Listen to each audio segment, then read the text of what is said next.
You're listening to Reddit with Ash and Josh. Alright, do you want to move over a little bit, Carl? Oh, lovely. Just get closer and warmer. Lovely. What episode is this? I think it's 12. I think this is episode 12 of the number one equestrian podcast. Well, yeah, this is number 12 of the we are the number one equestrian podcast, Carl. Fab. Because we are the only people that do it. Yeah, pretty much. That statistic has come off of our own back. But You've got the monopoly already. yeah, if we say it enough and manifest it enough, then technically, who's to say we aren't? That's correct. I'm not the number one fight sport presenter in the UK by not consistently and repeatedly telling everybody that I'm not the number one. and close to be the world. That's it. Well, welcome back, everyone. You'll either be watching this on YouTube, Rumble, or you'll be listening to it on Spotify, Amazon, or wherever the thousands of Apple places. Music as well. Is it Apple Music? Yep. So thank you for tuning in. We've got a really lovely podcast ahead of us. I don't really quite know what direction it's going to go in, but come along for the ride. Carl, I don't have much If you pardon the pun. Yeah, exactly. Yeah, liked it. Nice, smart. So I tell you what, let's change it around. You give your ego a big flate up, and you give yourself the best intro. Let's switch it around. Oh, well, if you don't know who I am, you obviously live under a rock. My name is Kyle Greaves, and I am the undisputed number one ring announcer in the UK. I say names for money. That's my predominant role. I stand in front of a camera audience in a ring or a cage, read your name out, and then announce you the winner if you're lucky. I've been involved in fight sports 15 years, and I also have a horse, which is why I'm here. Shocker. Absolute shocker. Like, genuinely, when I heard that you had a horse and Sam and Freddie pointed out to me and showed me who you were and that you were coaching Sam for that fight, I was taken back because I was like, I felt really judgmental because I was like, it just doesn't make sense that a guy of your stature and what you do to have a horse. Like, it genuinely shocked me. Yeah, because we were speaking about it briefly, and it was kind of like I didn't know if you was taking the piss or not. I was like, oh my god, no, like legit. You love your horse. You're horse mad, and it's amazing. Like Josh says, the caliber in which what you do, you would never put the two and two together. No, I always get a lot of people because my horse is on my phone background picture. So from speaking to someone, a customer or a client, I say, let me just book it in then. I get the phone out. They go, what, is that your horse? They look at you almost horrified. Yeah. Like, what do you do? Do you sell them or something? No, I ride. He is my absolute baby. So when did you get into it all? A funny story. It would have been, I think, only about 11 years ago. So I think I was about 26, and I met a girl in a pub, and I lied through my teeth to try and impress her. And men do this. And to try and secure a date, she said, "Oh, I've got a horse." And I love horses. And like my Facebook's just littered with, "Get them off the road. They're annoying. They're slow. I hate them. Shit everywhere." And they're gay and all this lot. And she said, "Oh, would you like to have a riding lesson as a first date?" And I just went, because I was in a pub drunk, and I thought, I will say anything to go to this girl's house. So I said, yeah, let's do it. And so she took my number, and I was like, well, let's get a cab back to yours then. Let's go. I'm going to have a horse riding lesson soon. I'll ride you first. And it was like, no, it wasn't happening. Fine. She went home. I turned up to this yard. I had never been to an equine facility. That was the first time. Yeah, I turned up to this. I expected kind of like people walking around in suits, people leading horses, like you see on TV. I had no idea what to expect. I turned up to this like shanty town of wooden outbuildings, barns. The road wasn't finished properly. I was like, ugh. And then turned up, and that hot girl that I was chasing after got out of her car, said, "Come with me, this is my mum." And I was like, oh, she's just getting weird now. This is very intense for the first time. This is my mum's horse, Calypso, and this is the instructor. And I'm there like, oh my God, this thing's massive. So I don't know what to do. So I've just gone over and just gone, hello, and just patted it on the face. So instantly, like, everyone's looked at me like, oh, this guy's an arse clown and hasn't got a clue about what. And then, oh no, pat the neck, mate. I'm like, yeah, I know. Yeah, obviously, you know, cool. Brushing it down. Oh, please don't bite me or kick me. And so, yeah, she gave me a pair of Superman leggings and said, oh, these should fit you and go and put them on. I was like, right. And she said, bring comfortable footwear. Or boots. The only boots I had were a pair of steel toe cap work boots. Like DeWalt ones. So I was like, well, so I'm wearing jods, socks pulled over the jods, steel toe cap work boots, and then they tacked up for me, tried to show me what everything was. I didn't have a clue. It's just straps and bits of metal. Oh yeah, I feel you on that one. I just thought, oh my God, this girl better be worth it. So they've led me out to the sand school. I've got on. I've still got the pictures on my Facebook history. It comes up every year. Just reminded, I'll scrap them.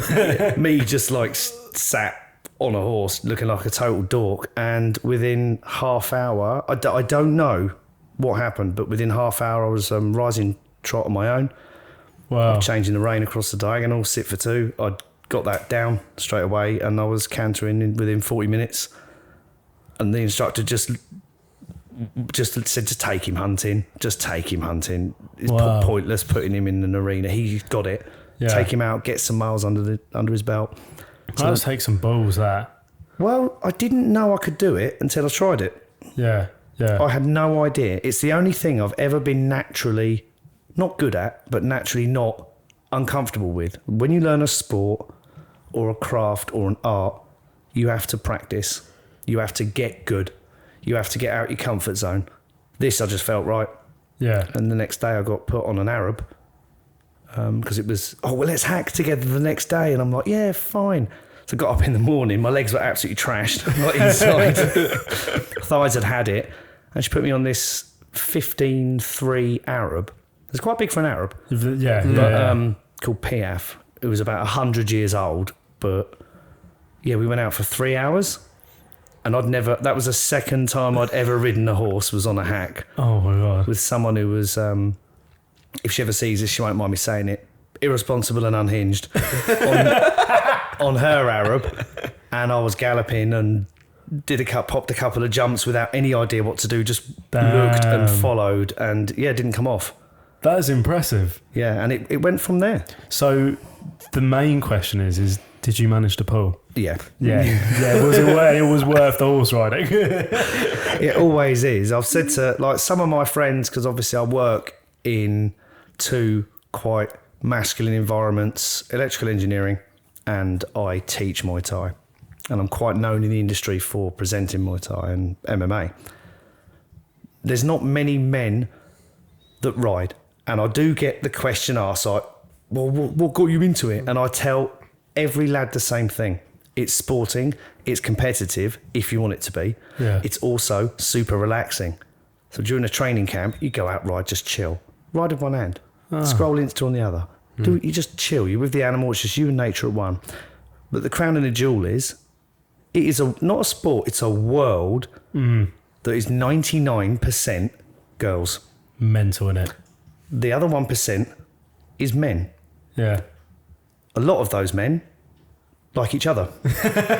So if you're a man who likes fit girls who are in great shape and are always outdoors, I said, mate, you've got the monopoly.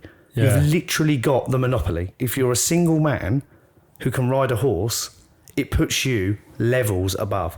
And that was my thinking. That's what got me into it. It was smart tactical play. But it was purely, I won't lie, it was purely for those reasons. Yeah.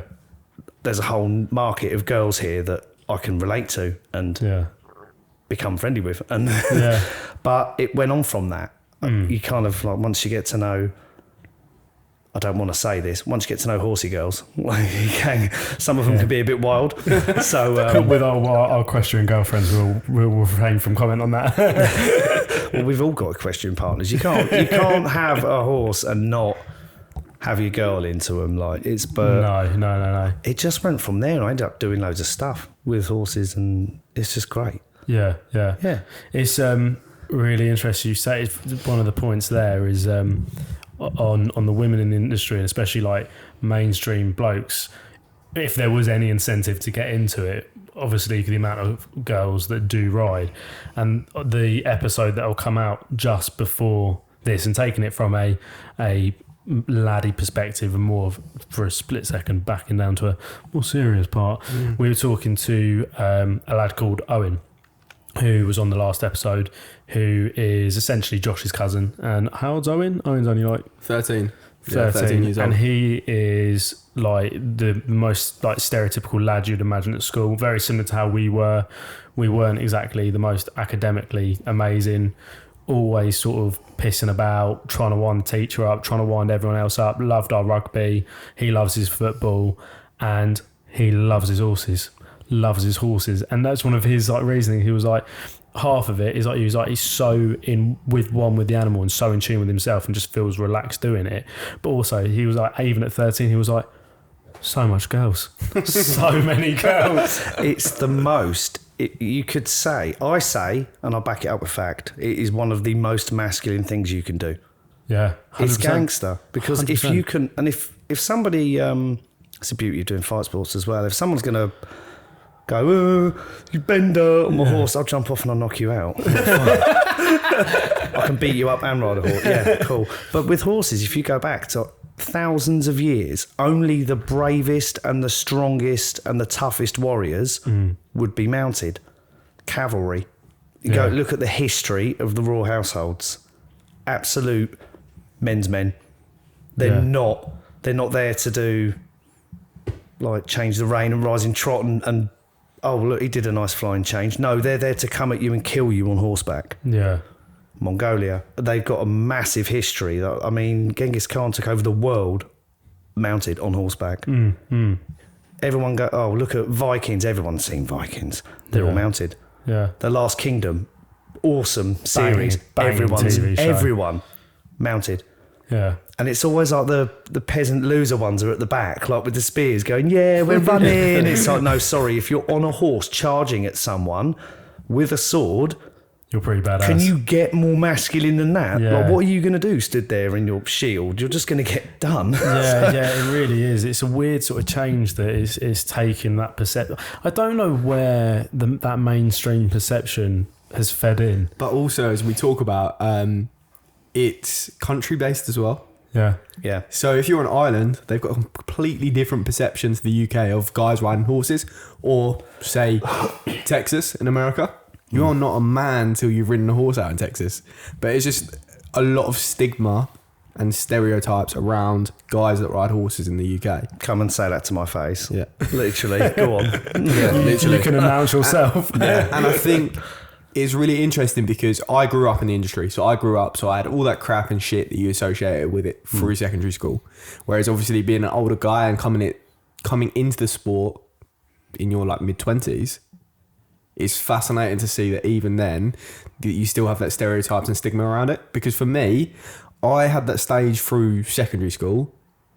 Then I went off on my own way, did it professionally, dressage rider, etc., was earning financially, doing really well for myself at a young age because I was able to ride naughty horses, being a guy, because I was just brave, I could do all that. So I earned a really good wage. And then I still lived in the same town. So I go and see the people I grew up with that would give me shit for riding. They're the ones doing a fucking job they hate. And I'm doing a job that I enjoy, earning more money than they are.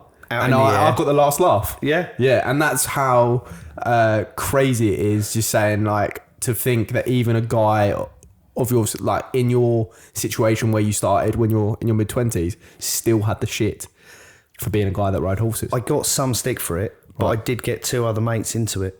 Did you? Did you actually? Yeah. I got a colleague of mine. He ended up with a share after he had a few lessons, and he took on a share and had the share for about 4 years.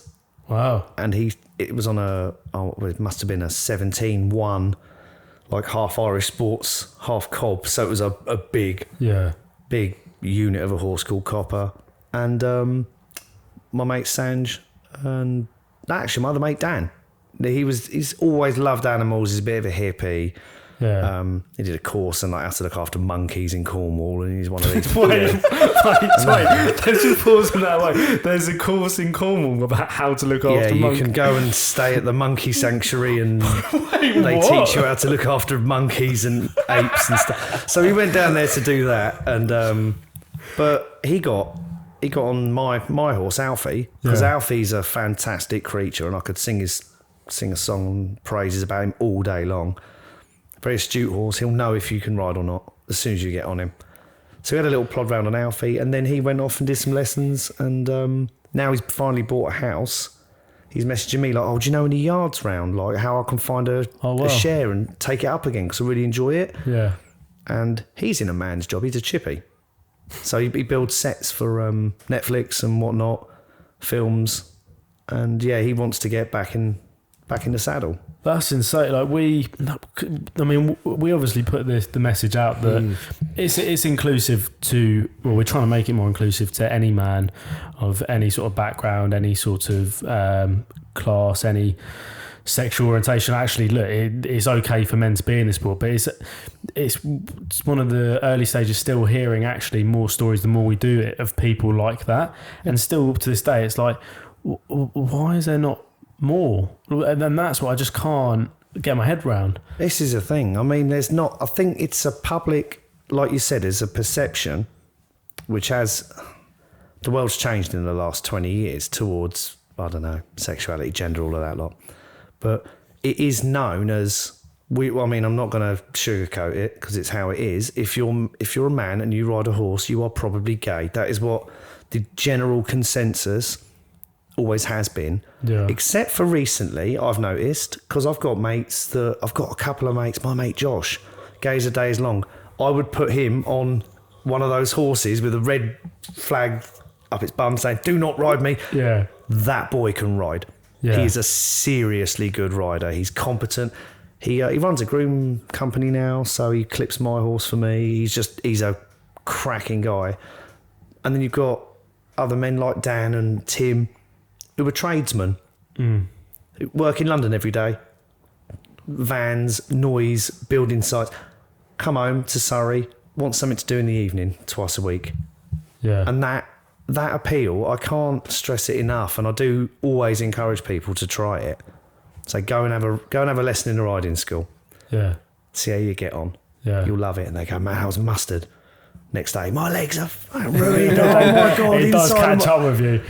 Yeah, it really does. But I've always been about it, and I'm not shy. I think my cover photo on Facebook is usually either me on like a big event or it's my horse. Yeah. Yeah. One of the two. It's got to be one of the two. Exactly. Do you think you found at any points in your journey over the last sort of 11, 12 years that you've been involved in horses where it's taught you something, or you've been very grateful for being in that industry in terms of like maybe like there's times where you were going through some shit and then you're like going to that specific environment, you was like, "I'm so happy I have this," and never thought long term that was going to be the case? I went through a breakup a few years ago, and it was one of those didn't see it coming. It was just out of the blue, just ended on the day. I was like, after 4 years, what? And I mentally and emotionally and spiritually fell apart. I was still turning up to events, getting on the mic, smiling, going, "And now, please welcome into the red corner," like every Saturday and Sunday night. I was going to my day job. I was absolutely dead inside. The only point where I didn't feel dead inside was when I was with my horse and we were doing work, free lunging. I looked up this Monty Roberts chap and saw what he'd do with a wild pony and thought, I need to occupy my time on the nights that I can't go and train. Because when you're training boxing and Muay Thai, you can't do it every single day. You have to do it every other day. Bit like riding, you have a day on, day off. So I'd go to the yard and I did so much bonding work with my horse on the flat. So I was riding in bareback, like no saddle, and like thinking, all right, I'm gonna work up towards cantering with him bareback, and then we're gonna go out bitless and like do all these things. I got so close to my horse in that period, he absolutely saved me. He absolutely saved me, because they can't answer back. You can talk to them all day long. They're not going to tell anyone. And their horses are like seriously emotionally astute animals. my nose, if I'm stressed out or like not quite landed from the day, that's why I don't go there straight from work anymore. I go home, have a shower, that's my mental disconnect, and then I go out to the pony. Yeah. Calling the pony, he's 16-1. But he'll know if I've had a long day. He'll know if I'm a bit stressed or upset, or if I've had a row with the missus. She goes to her pony, I go to mine. We both come home, we're happy. We're at separate yards. It's absolutely cool, you know. And he knows when I'm up for it. He knows when we've just got a connection, and that connection was built over time. And he absolutely saved me. Absolutely saved me. There's two things that you sort of touch on there is, firstly, purpose. You were giving yourself a purpose by doing that, which I think, especially for a man, is hugely important. We sort of always bring it back to it's a story about there was a mental asylum back in World War II, and men had been in there for 15 or 20 years. Then the Blitz happened. Those men ended up driving ambulances that were like in the mental asylum for 15, 20 years. So having a purpose for a guy is so important. And secondly, horses and therapy. So I've worked closely with a foundation called a Mill for A Foundation, and they do a lot of young kids from like inner cities. And there was a child, he'd never spoken, but like for 4 years, didn't say a word to anyone, his mum or dad. And in his first riding lesson, he got on the horse, really enjoying it, like most people do. And they're like, do you want to do more? And he was like, nodding his head. And they're like, if you want to do more, we need an answer. So he was like, yes. His first word in 4 years was on a horse. That's how incredible horses are for people. I took an old friend of mine, old colleague, has a son, and I'm going to use the term, he has challenges. I'm not sure because I can't recall what exactly those challenges are. But I put him on my horse, put the reins on, saddle and all that lot. Said, here's how you hold the reins. Clip the lead rope round the bit, just round the cheek. Oh, you know what I mean? Yeah. That little ring. I'm awful with naming tag. That's all right. That makes 2 out of 3 of us on this episode. That's definitely 3 out of 3. I had grooms, mate. If I need any tack, I just take the piece that I need to Rokers and say, help. That bit. Yeah. But so I clipped it on and walked him round, and he was silent and smiling and focused and still. And my pal was just, what?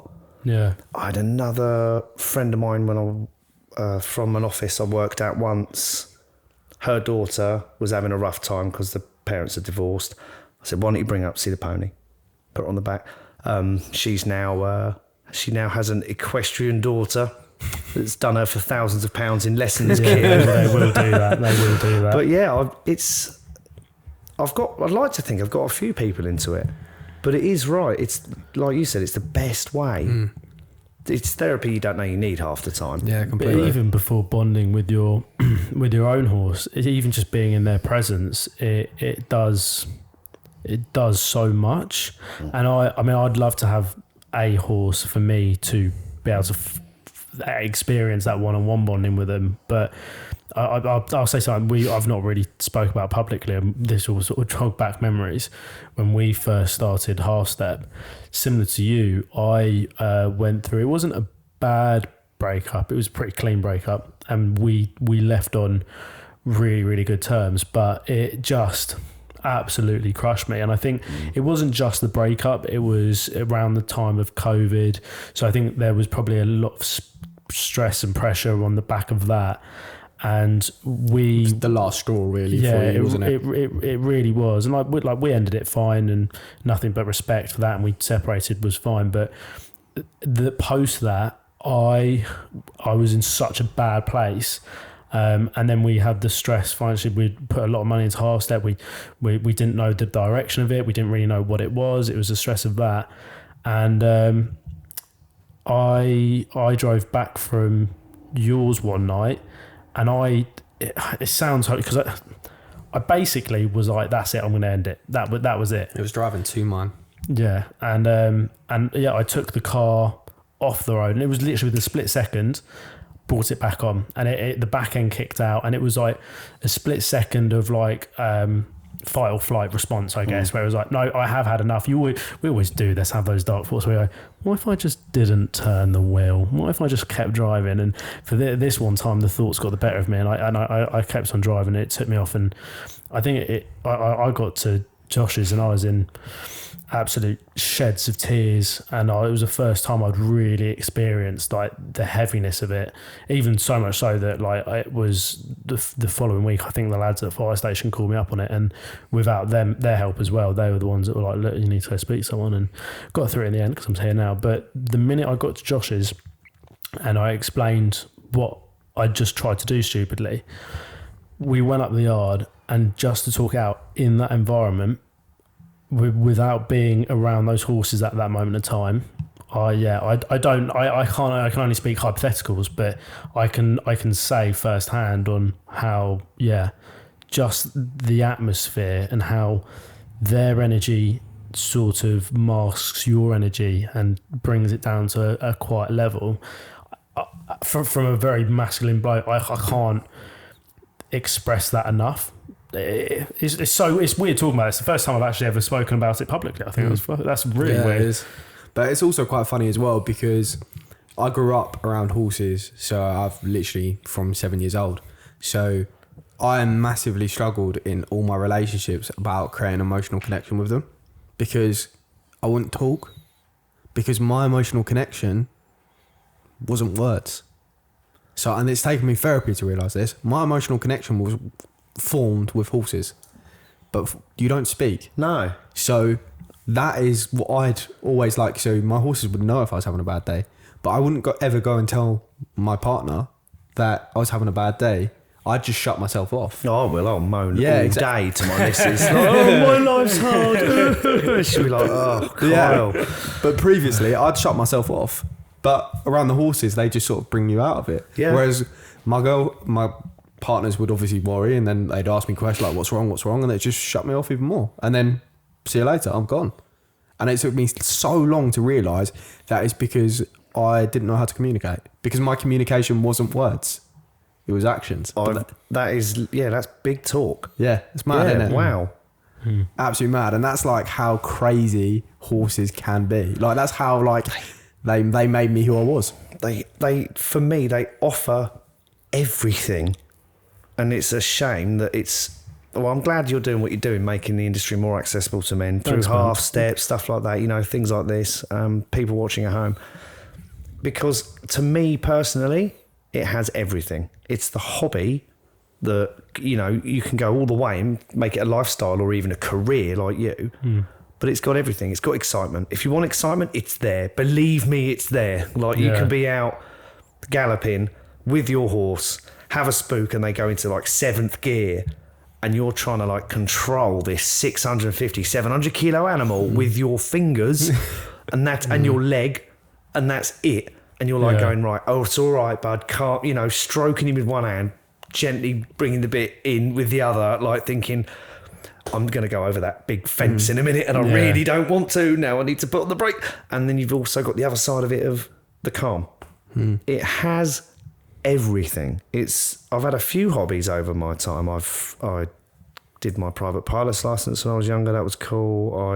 That is pretty damn cool. That was fun. I'll tell you a story. I crashed once. Another time, I did my gliding ticket as well because I was really into like flying and stuff. And I've obviously fought at amateur and professional level. That's a buzz. It's also terrifying. If you're an adrenaline junkie, you will not get more than that, apart from maybe a mental sponsored ride or a hunt. That's on a level with the fear. We also talking to a show jumper, but he was previously a jockey. And we were talking about how, as a jockey, if you're winning and you fall off, you've got about 20 horses trampling over you. I can't imagine. Nightmare. The 30-second delay on that, not even just to go, I'm about to get trampled. No, thank you. That's not a way to go, is it? No, it isn't. No, but then you think, it's like Charlie used to do eventing, and she was very, very good at event. No, not event. Well, it was eventing, but she did cross country. There's the that is eventing, bro. I know eventing's where they do the 3, isn't it? Yeah, and but then, like people will know what you're referring to. Yeah, so she did the cross country eventing, whatever, and she was very, very good at it. She had a crackhead of a horse that it didn't work out. I think it got an injury or whatever, and she had to walk away from doing that. And she shows me from time to time, like the old videos of her going over like fences that don't come down. And watching it before I even knew her terrifies me now. And I've said to her, I was like, if you asked to get back into it, I'd say no. I could not. I get nervous watching a show jump. I could not go and watch her do cross country. I'd panic so much. Also, like on the previous podcast we done, Only Tools and Horses, shout out.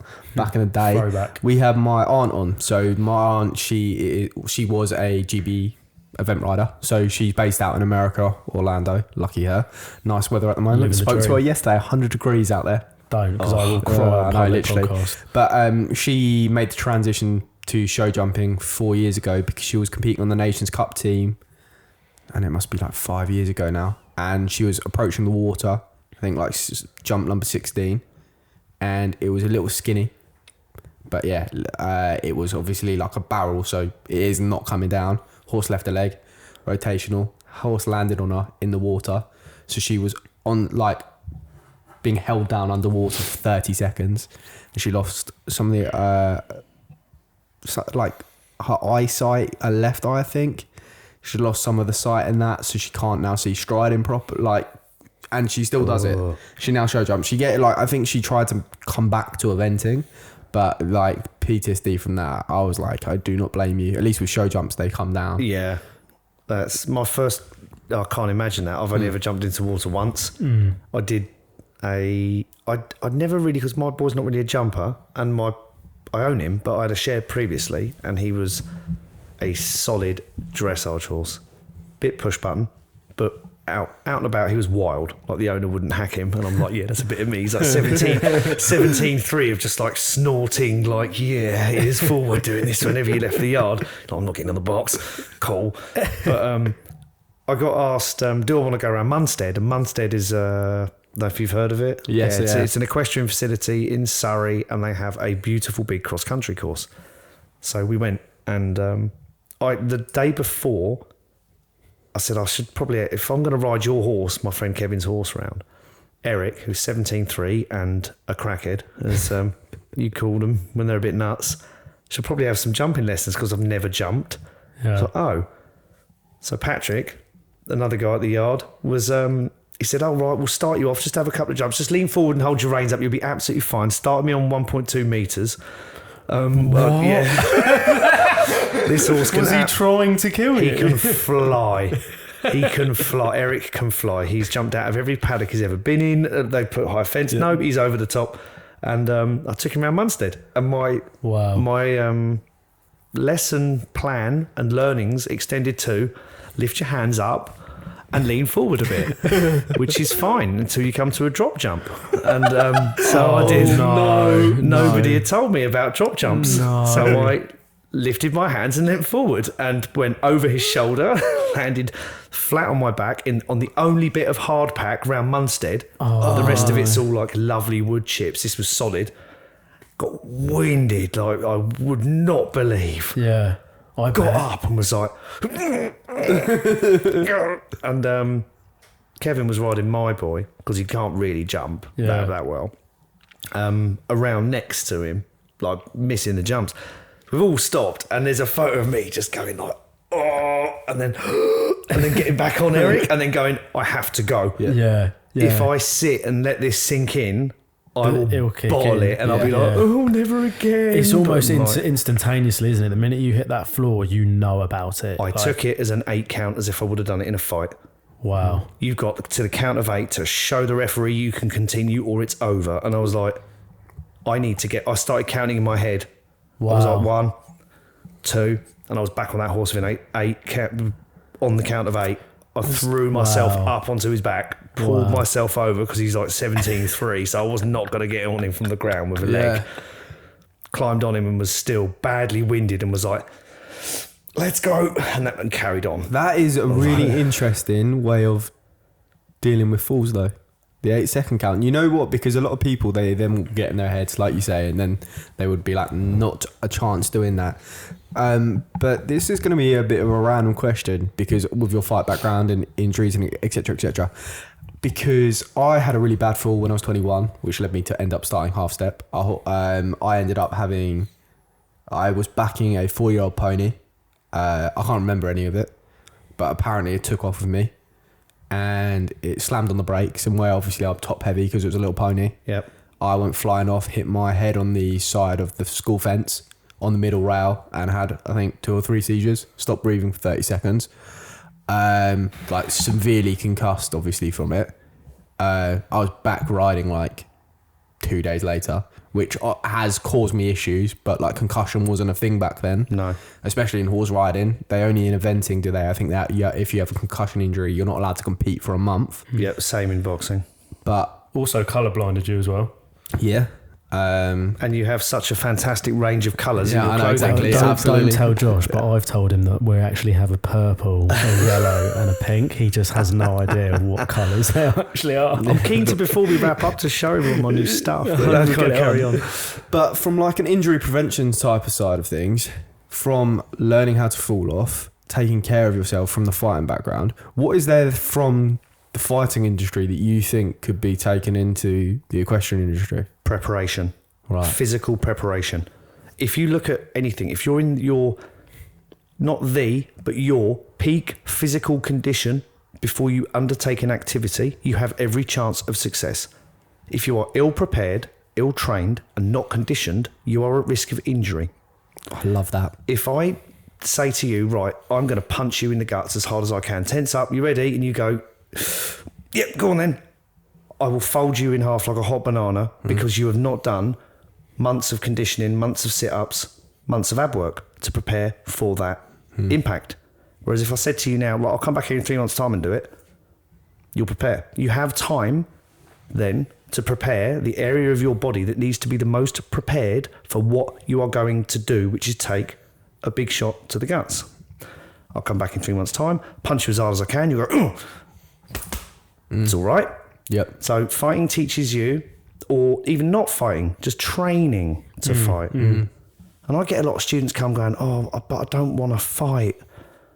Just do the fighters class. Just do the class. I will never make you fight. You have to beg to fight. I will not put anyone into a ring. Neither will Jesse, who's the head coach.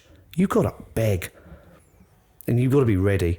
And I learned that if you're in the best physical shape that you can be in, you're going to succeed. You're going to bounce. You're not going to break stuff. You've got loads of muscle on your forearm. Smack your forearm against a stable door or fall off and land on it. You've got much less chance of breaking it than you have if you've got nothing, no strength in that arm, low bone density from bad diet, no prep. So the gym is important to keep fit, and obviously then you keep your weight down, which is better for your horse. You don't end up with like kissing spines or like injuries from being overweight on a horse, which is not talked about ever. You see some absolute... I actually saw an article that's been out in the Horse and Hound about there is a group that have started about rider fitness and rider welfare. Good.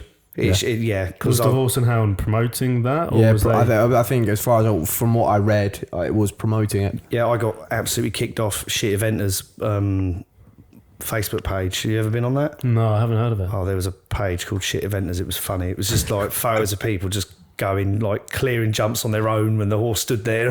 It's all stuff. And you see some absolute hand planets sat on horses and you're like, what are you doing? You're like visibly overweight for that horse, like by a mile, and comment like, maybe it won't jump because of, your weight. Yeah. This comment is hateful. We won't tolerate bullying. And I'm like, no, it's not about, no. It's constructive to a certain degree, but it is constructive. I was 95 kilos when I took on Alfie, my horse. Rode him for ages. No problem. He's a strong boy. Then I realised his weight, I was overweight as a rider. Just got myself down to 84 over time. Yeah. Kept it, and now he's flying. It's 10 times the horse. Now I've lost a bit of weight. Wow. Yeah, and got myself back into like fighting fitness. Yeah. Yeah, it's awesome.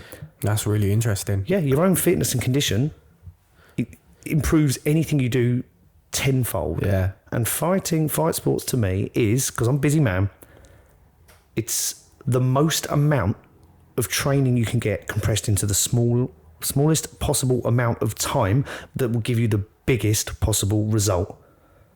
So the effort in has to be huge, the time taken is small, but the reward is massive. Yeah, we were touching this with Frankie actually, because like I touched it earlier. I was going to revert to Henry, but yeah, close. But he previously was a jockey.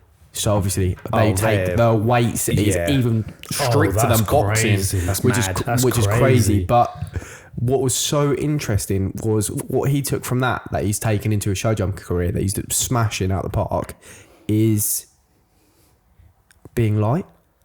And I was like, I've not thought about that. He was like, he can't get over why there isn't weight categories for like riders, because he said, if I'm jumping over a 1 meter 40 fence at 12 stone or 10 stone, that 2 stone is going to make a huge difference. And I was like, I've never thought about it like that. Yeah. That is so clever on getting that extra little 1% or 2% advantage over all your competitors. Yeah. On a professional level, I don't know what weight categories, because I'm not that into competing to have a good opinion on it. But I always say healthy body, healthy mind. You do well at everything when you're in the best physical condition you can be. You're more mentally astute. My riding improves when I'm training regularly.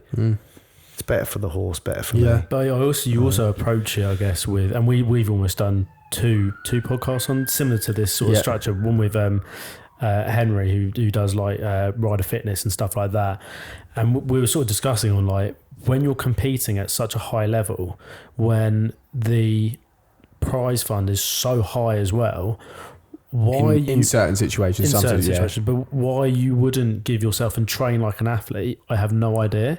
There's almost like a level of and you'll have to correct me if I'm wrong on this, is a lot is left to the horse. Yes, I can train it, or I have a natural good ability, and they just sort of go, right, I'll go with that, and then hope that it just goes well. Like, I think touching on that, and I'm pro rider fitness and pro riders taking care of themselves and actually treating themselves as an athlete. Like, I'm massive behind that. But also from someone that was doing it professionally, was trying to aim for the top. When you're riding sort of 10, 11 horses a day, because that is a big thing, is you've got multiple horses that you're competing at the tribe, because you need a string of horses to be of any value or any good. You need 5 or 6 horses because of injury, etc., coming up through the ranks or at the top. But also you've then got clients' horses that you need to ride, because you've got to finance your career, and then you're either teaching on the side as well. Some of these days, when I was doing it, I was riding for 12 hours a day. So physically, and that was just the grooms. I'm going to tell my girlfriend not to watch this podcast. Didn't see that one happening. No, neither. That was all well delivered. But yeah, that it just I couldn't do it from that perspective. I wasn't able to, because I was just physically and emotionally drained by that point. Which is where I then have I've done a load of transition. Back when I was doing dressage, when I was 17, I was 8 stone, because I felt in my head I had to look so skinny on a horse. So on the eye, it was much better. Loads of fighters are like this. They've all got body dysmorphia. Yeah. I speak to a lot of young lads who are obsessed with their weight and I'm 66.4 kilos. I've got to lose 0.5 before then. I look fat. I'm like, what? You've literally got a 6-pack and you're ripped and you look fat. Mate, go to the beach, take your shirt off. You don't realise what you have. No. I mean, we still have it. I look in the mirror now and I still feel like my body, because it's not it's not exactly how I wanted it to be when I first walked into the gym. But then if I look at myself, what I am now compared to when I first walked into the gym, miles difference, but I still look and go, oh, that's not skinny enough, or that's not big enough. And I get up every morning and look in the mirror and go, yeah. It just doesn't have, you have more body dysmorphia when you start doing fitness. For me, that's when it almost got worse. All depends on the person. I see a lot of people, we get a lot of people in the gym from all different backgrounds. People who are going to, something to do because they're off work with, I don't know, mental health complaints, and I was like, come down to the gym, they love it. People who just want to get fit, people who want to fight, and you always get a result out of it. But I don't see, I always see people do, and I hope the culture dies a death because it sucks, but people do all these before and after like pictures on Instagram. They're bullshit, they're heavily filtered. All of them are heavily filtered. You'll get the odd one who goes, this is this is Instagram versus reality. Yeah. They're good. Yeah. But and you get these fitness influencers that are 20 or 18, and I'm like, you're 18 years old. Of course you're fit, idiot. Like, you haven't had a chance. You haven't worked. That's so funny. You haven't worked so two true. jobs. You've never had a fight. Like, of course you're like It's good almost like looking, there's and everything's right where it should be. It's that theoretical fitness and practical fitness.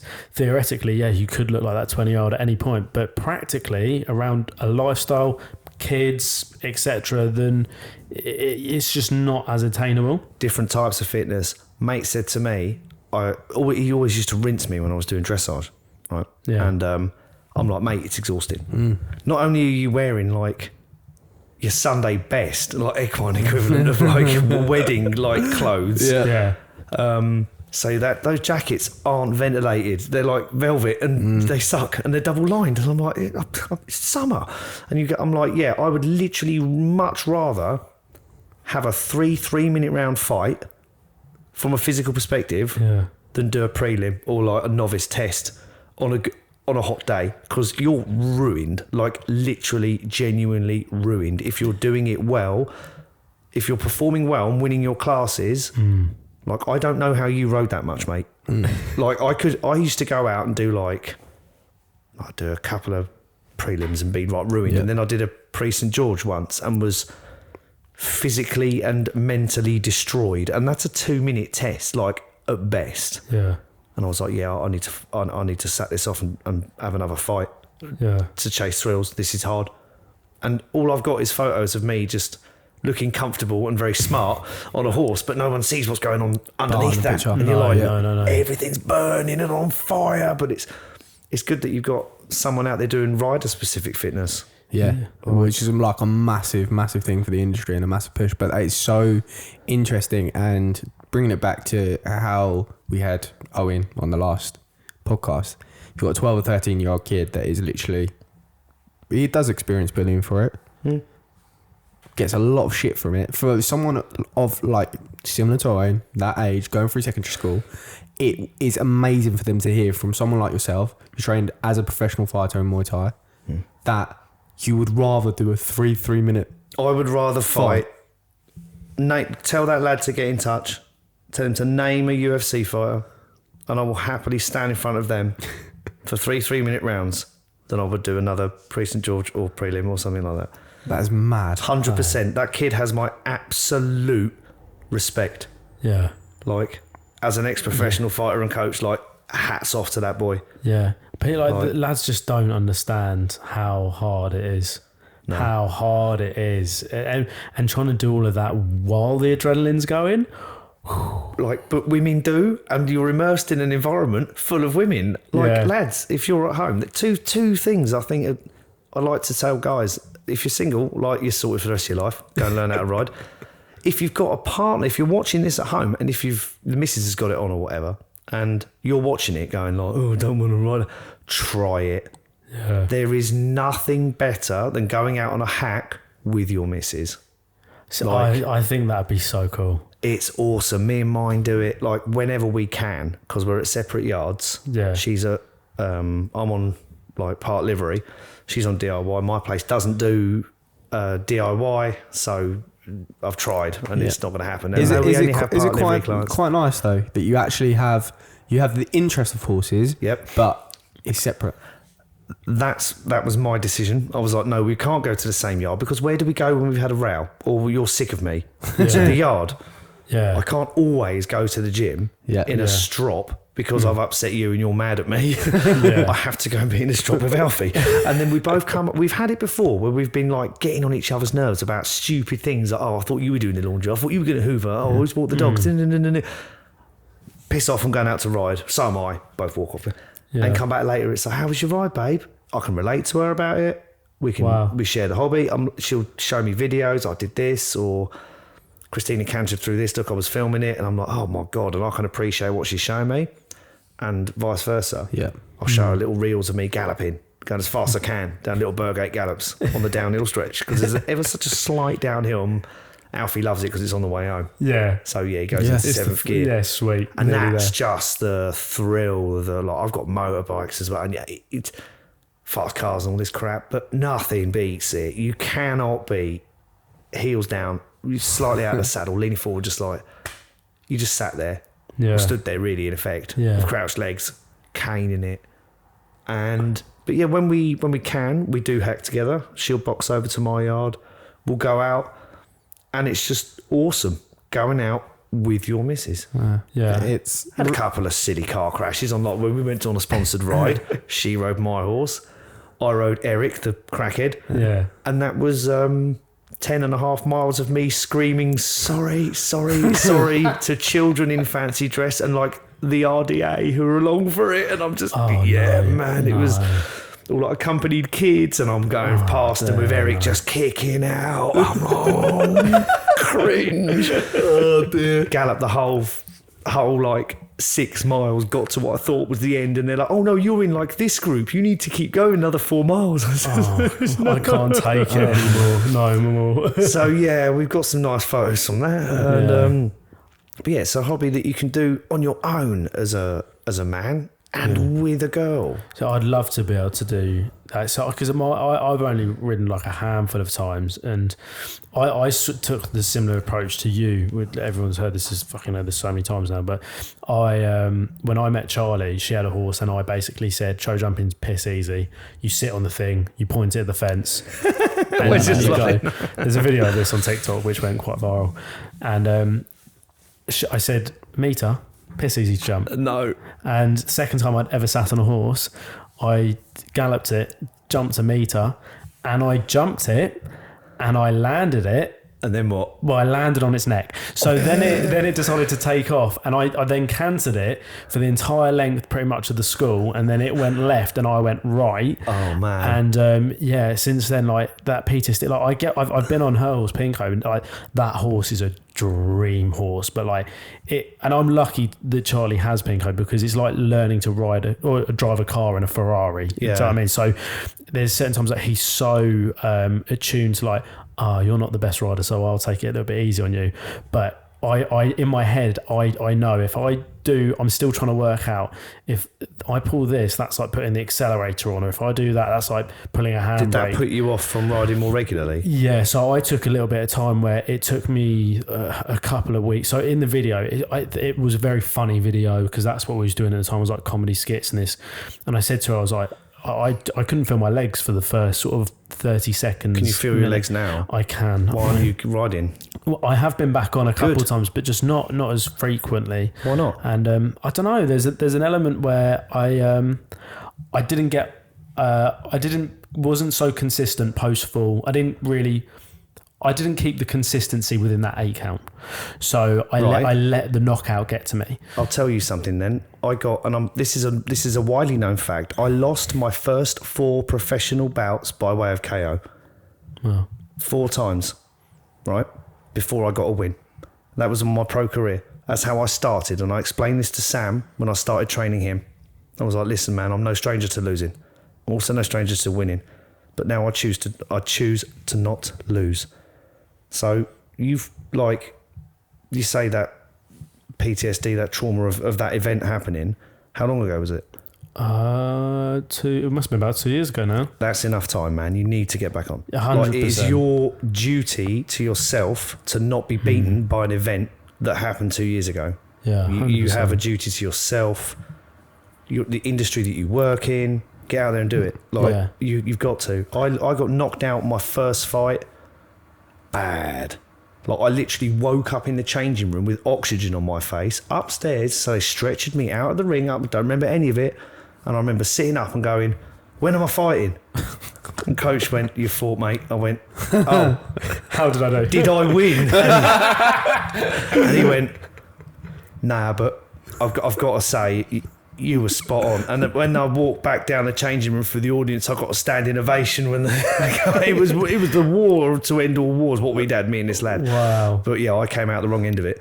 And then I got cleaned up on my second fight pretty quickly up in Sheffield. Then I got banged out. We had a home show. I think I'd sold about, I don't know, after town came to watch. And I walked onto a stupid shop and again woke up like somewhere else. Did I fight? And lost my fourth one. And I was a joke in the gym, man. People were like, "Oh, we've got to get Kyle a shithouse now. You know, get him a mug." And then I took a fight against a guy who was solid. He was unbeaten. He'd had 4 wins, no losses. I'd had 4 losses. So to them, it's another win. Yeah. And then he's had his 5 fights. He can qualify for his Southern Area title, work from there. I was just a stepping stone. I got in and bashed him.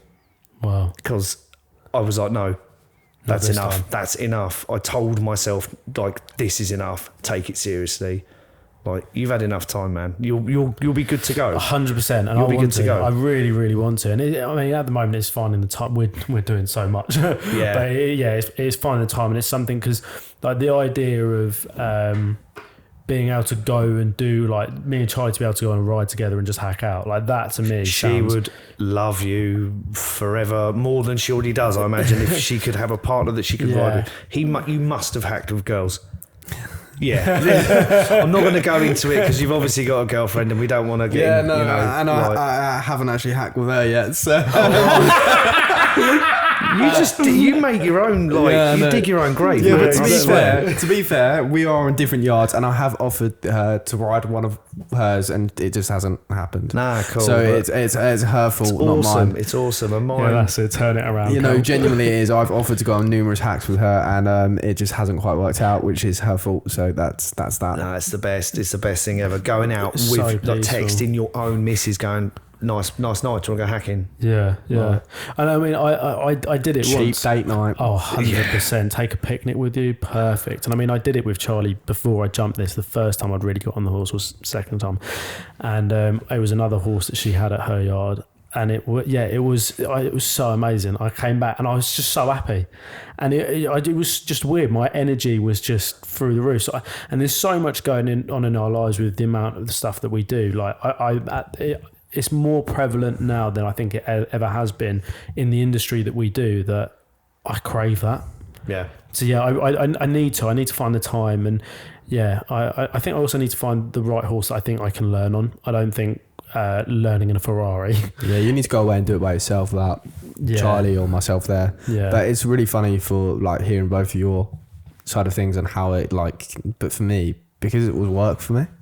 Yeah, I'm sorry if I sounded a bit like forceful. Like, it was 2 years ago. Get over it. No, it's true. Like, you have to be like that. Because how old are you now? 26. Okay, you're 26. Leave it another 2 years, 28. Another 2 years, 30. Then your back's not the same. Can't bother doing. Never did it. Yeah. Well, it was almost like, after that fall, it was only Josh, like, forced me to go and see an osteopath, who was fantastic, and she was like, basically the impact from that fall was one of the reasons I was having back pain for the last 2 years. Like, and we're not squatting light weight at all. And then I started going up 100, 110, start squatting to about the 120 mark, and I'm going, oh, now it's starting to, like, feel. And then we're getting Josh to look. I'm like, can you check that my form is right? And he's going, no, your form's right. Something's not quite right. And then it stretch out for a 2 week period where you're talking about lifting weights. Yeah, I've never done it. I wouldn't know. Oh, it's just naturally sculpted like a god. Fighting, training, but it's stuck along, and and I think there was that element where I was like, once I sorted that out, and I was like, I won't allow that to then affect me not riding again. So mentally, I'm ready to. I really want to. I think just finding the right place and horse. Come and ride mine, mate. 100%. That'd be such a good day. Yeah, 100%. No worries.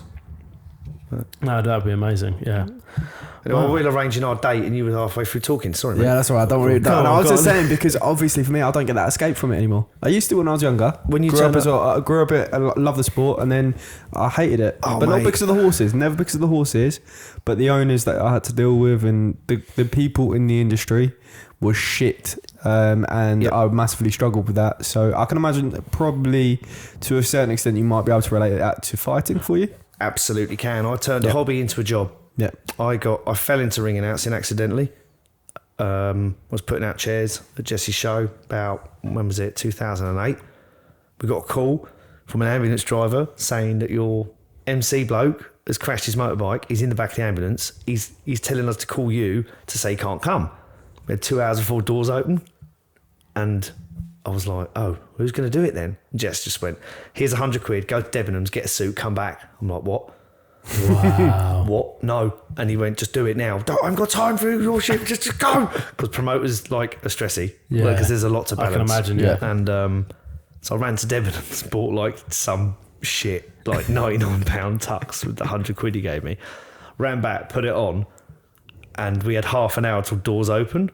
And I'm like, I've never done this before. So I went to the venue PC, because like we didn't have YouTube on our phones back then, and was like, boxing announcer, but like, no, boxing talk, Bruce Buffer, right, fine.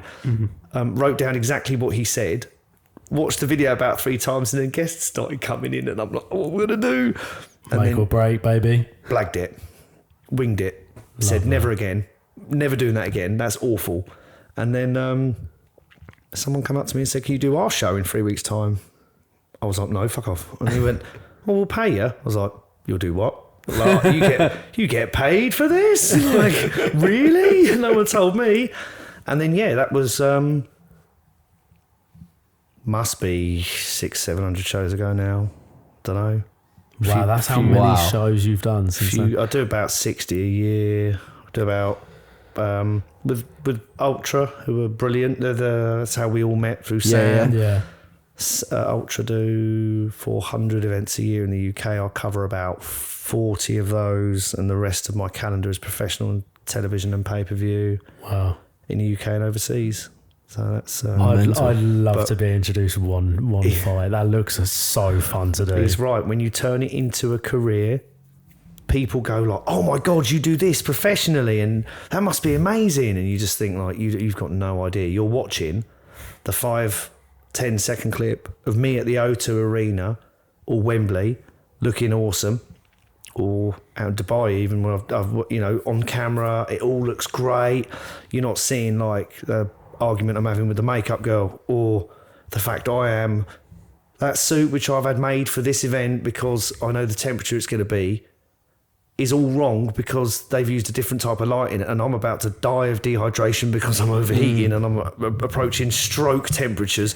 But I have to look at the camera and remember every word, because if you look away from a camera, nobody wants to, like, that's it, you're gone. Is that preparation similar to the horses? That what man, goes into it? You need to be prepared. So if you're looking into a camera, and if you watch any television show, the presenter will look into the lens. Nobody wants to see, is that camera filming it then? Yeah. Right, if I look at your camera, people want to see me look confident, look at you and say, and now, up next, we've got, on the podcast, he's going to be speaking to us live, and they want to see that. They don't want to see, up now, at the top of my head, looking down. Yeah. If you do that, that's your TV career over. Yeah. You're gone. You're not going to get asked again. So how did you learn that then? Practice, bathroom mirror. I've memorised phrases, and I pretended when I was doing, like, I say lower level, I don't think they're lower level, I think they're awesome, like novice shows. I would look at a fixed point on the wall at the back of the room, look down at my card, look up, speak to that fixed point. Because if you're looking around the audience, you lose track, you lose yourself. It's like when you compete in an arena, you're not looking outside the arena. No. You don't give a shit if people are flashing their tits. Like, I couldn't see, you couldn't tell anything. You can't see. I have tried to do that. It's not worked yet. But you can't. So I fixed on that point, and that's how I learned camera craft. Yeah. And then pay-per-view started up, which was awesome because it's accessible, and other MCs, because I did live television before I did pay-per-view, and I've fucked up. I announced the wrong winner once on Sky 2. That was and that had a 2-minute delay to the broadcast, because what they do when they used to do sports, it wasn't live. There was always a delay. Yeah, smart. Always, smart. And that was the only sport where there was no delay was football. and there's a 3 second, I think they call it, I don't know, like unforeseen event, like time. Yeah. So if a bomb goes off in the stadium, they can quickly cut the feed or something like that, so nobody gets to see the disaster mess. Sky, and I had then a producer in my ear screaming, like in the earpiece, where you absolute retard, and I've gone like, what? And the ref had given me the wrong colour. Ah, right. He'd gone round, got the scorecards, and gone, no, it's blue. So I've announced it as blue, and he's turned around and went, what do you mean? And then it was hit him. Oh fuck! I meant red. Yeah. No. So then we had to quickly calm the audience down, which was hard, and say, listen, like I literally have 41 seconds to, like, before the time lag has caught up, before we have to start. They can do a cut, one of those little idents that comes across like Sky Sports on the screen, and then it goes to me with a decision to fix this. And I think I had 1 minute and 19 seconds to arrange everyone in the ring to get that out there and done. Like, wow, we did it. That's pressure. That. Yeah, but you make mistakes, and then once you make a mistake, you never do that again. So it's practice, bar for a mirror. Yeah. It's like I said to you earlier, be in the best condition you can be for what you're meant to be doing. Yeah. And that's same with presenting to a camera, a live audience. It's very similar with that in terms of like how people look at failure, and you can put that between. No such thing. There's no such thing. No, it's learning, mate. How people look at it is they should look at it as failure is analytical success. And what you can take out of that is only going to prepare you to change for the next time, and how you adapt that, and what have you learned from that. Failure generally isn't a thing. So I said to Sam, I was like, go out there. I was prepping him on the night, and he had about 15 minutes before he was going to be out there. Bless him, boxing in front of like 2,000 people. We'd never done it. And, you know, he was it's the first time I've seen him a bit like quiet, because he's quite outgoing and chirpy. Yeah. I was just like, look, man, win, learn or draw, right? I just take the word loss out of the vocabulary. Yeah. I've got you, all right? I'm with you, I'm there, ringside. We're doing this as a team. Do exactly as I've told you to do, and do not deviate from the plan. Do you understand? He was like, yeah. I was like, good, I'll see you down there, G. And that was it, done. Wow. He went out there and he won. Yeah. Like, it was such a good event. It was such a good event. he surprised me. Yeah. When I first met him, I got the call from Ultra saying, we've got this TikToker. Oh, really? I don't usually, I coach Muay Thai. I do coach boxing, but I love my Muay Thai. I'm boxing coach. I'd say I'm adequate. Proof, Sam one. But they said he's doing the London event, but he lives in Surrey, and, you know, so rather than him travel to Croydon every night, might be a bit too much for him. Can you train him for me? I was like, all right then, not fine. So he's turned up with, I think it was your missus and everyone first, and all these horsey people came to the gym, and pretty women walking around, and I was just like, oh, here we go. And I remember saying, I held up the pad, and I went, it was his first lot. I was like, here's a jab, here's a right, here's a cross, here's a hook. About 10 minutes into it, I said, so, hook to the body and then hook to the head. I've held the pad up here, and he just went right to the body and left hooked me in the face. And I just stood back and was like, like that then, is it? And I thought, right, smart ass. But it's because he'd never been like, he'd never had a pad hold up there. I'm like, because he could bang. And I was pretty convinced he'd done something before. And I was like, I will dig you out. If you say I've never boxed and you come to one of the ultra white collar boxing groups, I will know if you've boxed by your footwork, your breathing, your punches. I'll be able to tell within 15 seconds. And I thought, this guy's done something before. Really? He's got a good handle on where to put his hands, where to land his shots. He's breathing right. Then he smacked me in the face, and I was just like, I'm so going to iron you. As soon as I have taught you how to block adequately, I'm going to fold you in half. So bad. And then I realised it was just him being dumb. It wasn't malicious. And as we got on, I got him into that mantra of, I thought, right, I'm going to get you into the best physical condition for what I'm applying you to do. And that is not running, cycling, doing spin, anything like that. As soon as I was confident in him being able to sparring 20 rounds a week minimum, on top of his training. Wow. Usually you'd start sparring week 4 very lightly. I had him light sparring end of week 2, full contact end of week 3, and he's training with me on the pads and then doing an hour's worth of sparring, getting his 10 rounds in twice a week. Wow. With me and other professionals. So that was I could have got him fit. I could have got him rider fit. No good for a boxing match. Yeah, of course. It's like, the more hours you get in the saddle, the better the rider you're going to be. 100%. And to me, it's like the more you get punched and punch people, the better you're going to be at it. Yeah, you'll learn not to get punched. That was the idea. But I spared him the embarrassment of knocking him out, because for that first indiscrepancy, that was a mistake. But at the time, I was not impressed. But that is so funny, because there's also a story of Billy Joe Saunders and Saracens hooker Jamie George. I don't know if you've heard it. Go on. So Jamie George basically must have been quite young at the time, like 19, 20. Saracens wanted him to toughen up a little bit as a hooker, in the front row, you've got to be some type of guy to do that, right? So they sent him down, and he ended up sparring with Billy Joe Saunders. It was fine. First round, caught him on the chin, and Billy Joe was not impressed, and he just sort of let him off. Yeah, and he's done it again, hasn't he? He's hit the chin, and now Billy Joe literally turned around to him and was like, "You do this one more time, I'm sparking you out." And Jamie George is like, "I'm so sorry, I didn't mean to." He's genuinely apparently the nicest guy, so he's shitting himself, and he's like, "I'm so sorry," and he caught him again, and Billy Joe fucking knocked him out. He's pissed himself, snoring, choking on his tongue on the boxing gym, and he was like, he never went back after that. That's not what I want for anybody. No. But no, old Ultra is so cool. That was such a good day out. I mean, Dylan's mum, who Sam was fighting for, she's now giving it a go.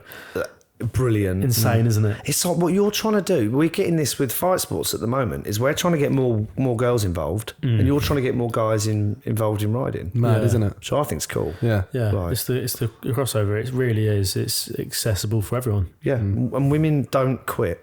When they're fighting, they do not quit. If I get in and announce there's a girls' fight and it's either 3 or 5 rounds, I'll always say this bout is scheduled for. It will go the distance. Yeah, because they don't quit. Yeah, there was one female fight. They had 2 female fights on either ring, and it was one of the earlier ones, and one on the right. I mean, I don't know names or whatever, blue or red, but they were going for it, and some of the punches they were hitting harder than the men. Yeah. Some of them, and I was like.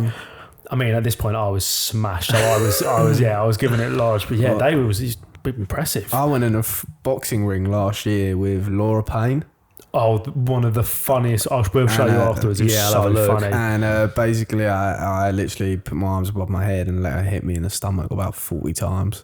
And then, it was bad. Honestly, I'm pretty sure she broke a rib. And then I was running around the ring while she was trying to beat the shit out of me. I was like, this Laura is... Payne, lunatic, incredible boxer, but terrifying. Really? And she's chasing Josh, who's a big old body lit powerlifter, and he chasing around the lit, and he's like, no.